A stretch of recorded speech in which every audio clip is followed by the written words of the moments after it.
Red meat is a source of good quality protein. Vitamin A, vitamin B12, vitamin D, iron and zinc এগুলো থাকা সত্ত্বেও ঈদের সময় আমাদের অত্যন্ত খেয়াল রাখতে হবে। We need to be cautious. Balance maintain করুন, অতিরিক্ত নয় আবার কমও নয়।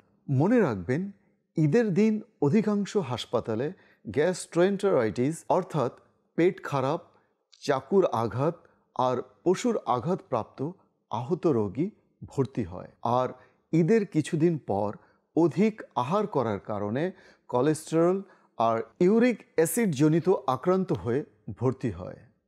মনে রাখবেন, কোরবানির মাংস তৎক্ষণাৎ রান্না করবেন না, আর না রিফ্রিজারেটরে রাখবেন, বরং মুক্ত পরিবেশে রাখুন, যাতে করে রক্ত আর ময়েশ্চার ভালোভাবে ডিহাইড্রেট অর্থাৎ নিঃশেষ হয়ে যায়।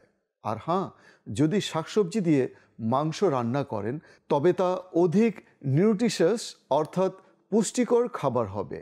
ইউএস ডিপার্টমেন্ট অফ এগ্রিকালচারের মতে, যদি মাংসকে 0 ডিগ্রি ফারেনহাইট অর্থাৎ -18 ডিগ্রি সেন্টিগ্রেড স্টোর বা রেফ্রিজারেট করা হয় তবে তা 1 বছর পর্যন্ত ব্যবহার করতে পারবেন, প্রোভাইডেড বৈদ্যুতিক কোনো সমস্যা যদি না হয় আর থার্মোস্টেট সঠিকভাবে অ্যাডজাস্ট করা থাকে। 40 ডিগ্রি ফারেনহাইট থেকে 140 ডিগ্রি ফারেনহাইট তাপমাত্রাকে ডেঞ্জার জোন বলা হয়। তাতে খুব দ্রুত মাংস নষ্ট হতে পারে। অতঃপর ক্রস কন্টামিনেশন হতে বাঁচুন, অর্থাৎ কাঁচা সবজি আর কাঁচা মাংস একই স্থানে পাশাপাশি রাখবেন না। কাটিং বোর্ড বা কাঠের বোর্ড যার উপর রেখে আমরা মাংস কেটে থাকি তা সবজি ও মাংসের জন্য পৃথক পৃথক থাকতে হবে। বিশ্বের বৈজ্ঞানিক কোনো গবেষণায় এখনও এটি প্রমাণ হয়নি কোমল পানীয় খাবার হজমে সহায়তা করে। আমাদের ঢেকুর ওঠা খাবার হজম হওয়ার লক্ষণ নয়, বরং আমরা যখন তাড়াহুড়ো করে আহার করি তখন বায়ু পাকস্থলীতে চলে যায় আর সেই বায়ু পুনরায় মুখের দিকে ফিরে আসে। একটি ক্যানের বোতলে 9 চামচ চিনি থাকে।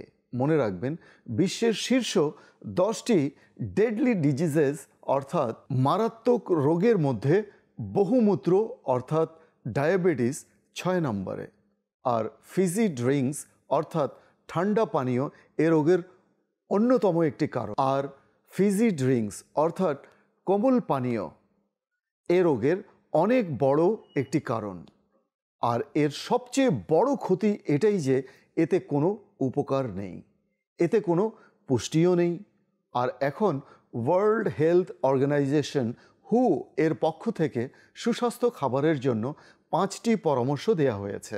নাম্বার 1, কিপ ক্লিন, পরিষ্কার পরিচ্ছন্নতার বিশেষ খেয়াল রাখুন।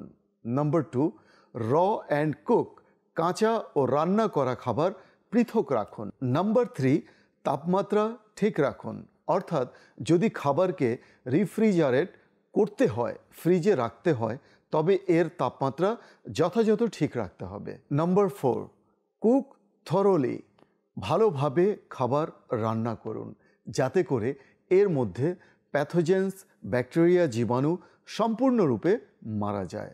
নাম্বার 5, খাবার রান্না করার জন্য বিশুদ্ধ পানি এবং বিশুদ্ধ র ম্যাটেরিয়ালস ব্যবহার করুন। আপনার স্বাস্থ্যের জন্য আপনার স্বাস্থ্যের যত্ন নিন, কেননা স্বাস্থ্য অনেক বড় নিয়ামত। দিন ও দুনিয়ার নিয়ামত অর্জন করুন। সুতরাং স্বাস্থ্য সম্পর্কে সচেতন হন, কেননা স্বাস্থ্যই সকল সুখের মূল। ফেসবুক অন করে dawati-islami.net সার্চ করুন।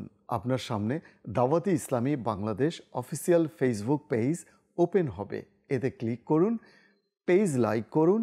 পেজে লাইক দেওয়ার পর 3 ডটে ক্লিক করুন। অতঃপর ফলোতে ক্লিক করার পর ফার্স্ট সি-তে ক্লিক করুন। ফলে ফেসবুকে দাওয়াতি ইসলামীর পোস্ট মুহূর্তেই আপনার কাছে পৌঁছে যাবে। ভালো থাকুন, সুস্থ থাকুন। সাল্লু আলাল হাবিব সাল্লাল্লাহু তাআলা আলা মুহাম্মদ সাল্লাল্লাহু আলাইহি ওয়া আলিহি ওয়াসাল্লাম।